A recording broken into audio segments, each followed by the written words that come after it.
Break ನಂತರ news ಲಂಚ್ಗೆ ಸ್ವಾಗತ. ತಮಿಳುನಾಡಿಗೆ ಕಾವೇರಿ ನೀರು ಬಿಟ್ಟಿದ್ದಕ್ಕೆ ತೀವ್ರ ಆಕ್ರೋಶ ವ್ಯಕ್ತವಾಗುತ್ತಿದೆ. ಸರ್ಕಾರ ಮಾತು ತಪ್ಪಿ ನೀರು ಬಿಟ್ಟಿದ್ದಕ್ಕೆ ಕಾವೇರಿ ಹಿತರಕ್ಷಣಾ ಸಮಿತಿ ಅಧ್ಯಕ್ಷ ಜಿ ಮಾದೇಗೌಡ ಕಿಡಿಕಾರಿದ್ದಾರೆ. ನೀರು ಬಿಟ್ಟಿದ್ದನ್ನು ಖಂಡಿಸಿ ನಾಳೆ ಮಂಡ್ಯ ಜಿಲ್ಲಾ ಬಂದ್ಗೆ ಕರೆ ನೀಡಿರುವುದಾಗಿ ಮಾದೇಗೌಡ ಹೇಳಿದ್ದಾರೆ. ಪ್ರತಿಭಟನೆಗಿಳಿದಿದ್ದ ಮಾದೇಗೌಡರನ್ನ ಪೊಲೀಸರು ಬಂಧಿಸಿದ್ದಾರೆ.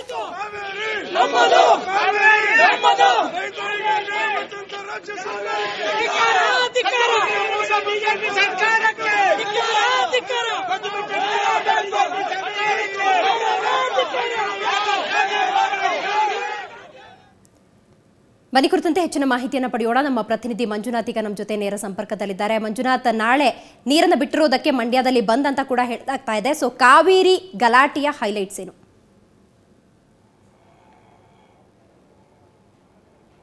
ದಿವ್ಯಶ್ರೀ, ಖಂಡಿತವಾಗಿ ಏನು ಮಂಡ್ಯದಲ್ಲಿ ಮತ್ತೆ ಕಾವೇರಿ ಹೋರಾಟ ಭುಗಿಲೆದಿದೆ ಅಂತ ಹೇಳ್ಬೋದು.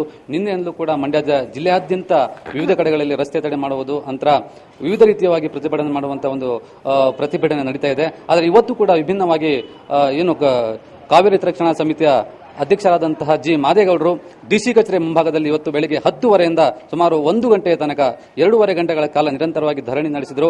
ಈ ಒಂದು ಧರಣಿ ಸಂದರ್ಭದಲ್ಲಿ ಜಿ ಮಾದೇಗೌಡರು ಸೇರಿದಂತೆ ಸುಮಾರು 200ಕ್ಕೂ ಹೆಚ್ಚು ಕಾರ್ಯಕರ್ತರನ್ನು ಪೊಲೀಸರು ಬಂಧಿಸಿದರು. ಆದರೆ ಈ ಸಂದರ್ಭದಲ್ಲಿ ಮಾದೇಗೌಡರು ಪಟ್ಟು ಹಿಡಿದಿದ್ದರು. ನೀರು ಏನು ತಮಿಳುನಾಡಿಗೆ ನೀರು ಬಿಟ್ಟಿದ್ದಾರೆ, ಆ ನೀರನ್ನು ನಿಲ್ಲಿಸುವವರೆಗೂ ತಾವು ಧರಣಿಯನ್ನು ಹಿಂತೆಗೆದುಕೊಳ್ಳುವುದಿಲ್ಲ ಎನ್ನುವಂತಹ ಒಂದು ಪಟ್ಟನ್ನು ಹಿಡಿದರು. ಆದ್ದರಿಂದ ಜಿಲ್ಲಾಡಳಿತ ಏನು ಈ ಒಂದು ಪಟ್ಟಿಗೆ ಜಗ್ಗದೆ ಮಾದೇಗೌಡರು ಸೇರಿದಂತೆ ಸುಮಾರು 100ಕ್ಕೂ ಹೆಚ್ಚು ಕಾರ್ಯಕರ್ತರನ್ನು ಬಂಧಿಸಿದೆ. ಆದರೆ ಇದೇ ಸಂದರ್ಭದಲ್ಲಿ ಮಾದೇಗೌಡರು ಆಕ್ರೋಶಗೊಂಡಿದ್ದಾರೆ. ಜೊತೆಯಲ್ಲಿ ನಾಳೆ ಮಂಡ್ಯ ಜಿಲ್ಲೆ ಬಂದ್ಗೆ ಕರೆ ಕೂಡ ನೀಡಿದ್ದಾರೆ. ದಿವ್ಯಶ್ರೀ, ಮಂಜುನಾಥ್, ಅದರ ಜೊತೆಗೆ ಇವತ್ತಿನ ಒಂದು ಪ್ರತಿಭಟನೆಯ ಕಾವನ್ನ ನೋಡಿ ಹೇಳೋದಾದ್ರೆ ನಾಳಿನ ಬಂದ್ಗೆ ಒಂದು ಒಳ್ಳೆ ರೆಸ್ಪಾನ್ಸ್ ಸಿಗುತ್ತೆ ಅಂತ ಅನ್ಸುತ್ತೆ. ಹೇಗನ್ಸುತ್ತೆ ವಾತಾವರಣವನ್ನ ನೋಡಿ ಹೇಳೋದಾದ್ರೆ? ಖಂಡಿತವಾಗಿಯೂ ದಿವ್ಯಶ್ರೀ, ಏನಂದ್ರೆ ಕಾವೇರಿ ವಿಚಾರವಾಗಿ ಏನು ಇಡೀ ಮಂಡ್ಯ ಜಿಲ್ಲೆ ಅಲ್ಲ, ಇಡೀ ಕರ್ನಾಟಕವೇ ಒಂದಾಗುತ್ತೆ ಅಂತ ಹೇಳ್ಬೋದು. ಹಾಗಾಗಿ ನಾಳೆ ಏನು ಮಂಡ್ಯ ಜಿಲ್ಲೆ ಬಂದ್ಗೆ ಕರೆ ನೀಡಿದರೆ ಅದಕ್ಕೆ ಉತ್ತಮವಾದ ಪ್ರತಿಕ್ರಿಯೆ, ಉತ್ತಮವಾದ ಬೆಂಬಲ ವ್ಯಕ್ತವಾಗುವುದರಲ್ಲಿ ಯಾವುದೇ ಒಂದು ಸಂಶಯ ಇಲ್ಲ. ಸ್ವಯಂ ಪ್ರೇರಿತವಾಗಿ ಮುಂಗಟ್ಟುಗಳನ್ನು ಬಂದ್ ಮಾಡ್ತಾರೆ.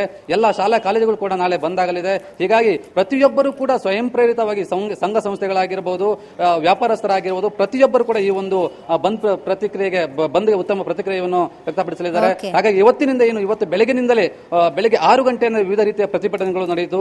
ಮದ್ದೂರು ಆಗಿರಬಹುದು, ಶ್ರೀರಂಗಪಟ್ಟಣ ಆಗಿರಬಹುದು, ಇದೇ ರೀತಿ ಇಂಡೋಳ ಆಗಿರಬಹುದು, ಪ್ರತಿಯೊಂದು ಕಡೆಗಳಲ್ಲಿ ಬೆಂಗಳೂರು ಮೈಸೂರು ಹೆದ್ದಾರಿಯನ್ನು ತಡೆದು ತಮ್ಮ ಆಕ್ರೋಶವನ್ನು ಕೂಡ ವ್ಯಕ್ತಪಡಿಸಿದರು. ಮಾಹಿತಿಗಾಗಿ ಧನ್ಯವಾದ ಮಂಜುನಾಥ್.